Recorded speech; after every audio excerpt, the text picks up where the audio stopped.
कैसे हैं आप लोग? कैसे हैं घर में सब? चलिए, आज मैं आपको बता देती हूँ एक ऐसा उपाय जिससे आपकी बड़ी से बड़ी मांगी हुई मुराद पूरी हो जाए। ऐसा आपने सुना होगा कई बार कि हम लोग ना किसी चीज़ के पूरा होने पर कुछ मन्नत मांगते हैं।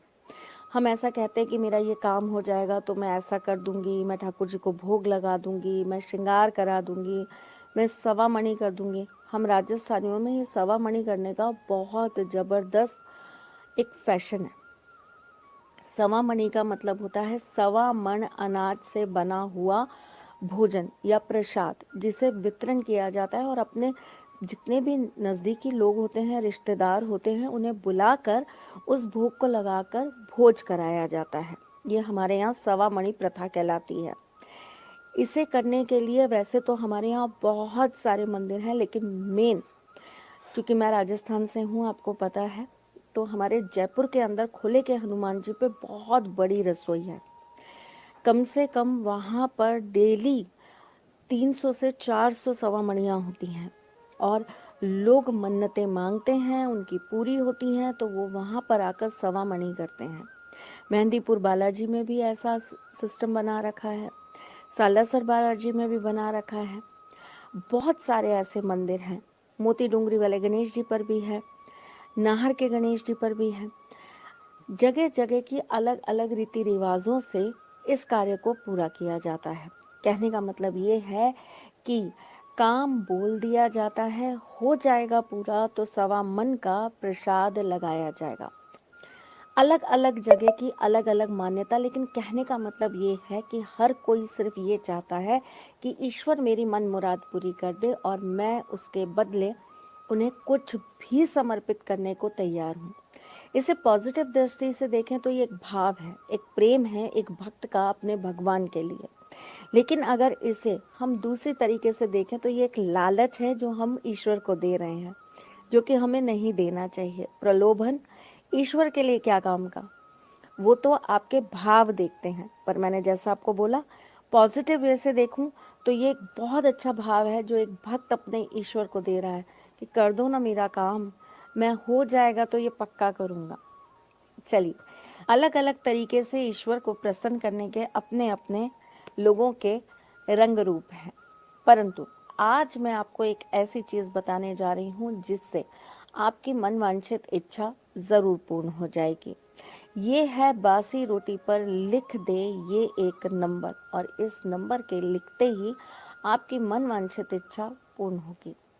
वैसे तो कहा जाता है कि अगर हम सुबह की पहली रोटी गाय को खिलाते हैं और दिन की आखिरी रोटी कुत्ते को खिलाते हैं तो हमारे जीवन के सारे कष्ट समाप्त हो जाते हैं।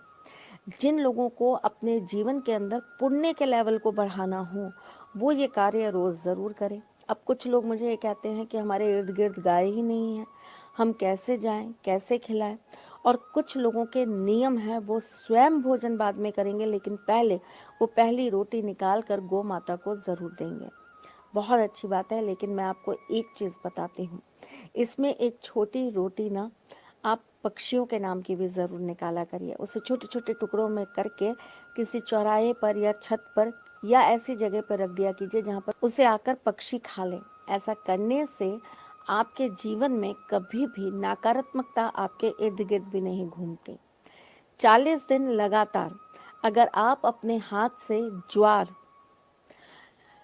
कबूतरों को खिला देते हैं तो ऐसा करने से आपके मन की हर मुराद पूरी हो जाती है। अगर आप लगातार 11 शनिवार पनीर के टुकड़े ले जाकर कौवों को खिला देते हैं तो आपके बड़े से बड़े कष्ट खत्म हो जाते हैं।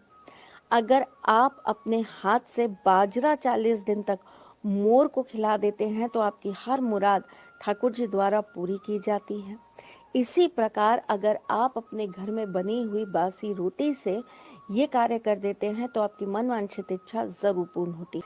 9 के 9 ग्रहों के हिसाब से 9 अनाज बने हैं और इसी के हिसाब से हम अलग अलग अनाजों को लेकर आपको दान पुण्य बताते रहते हैं।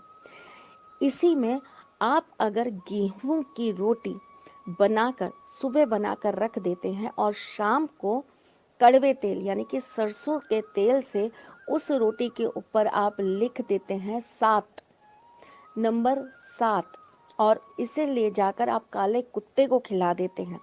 वैसे तो ये कार्य आपको शनिवार को करना चाहिए, लेकिन अगर किसी कारणवश आप ना कर पाए तो आप ये रविवार को भी कर सकते हैं।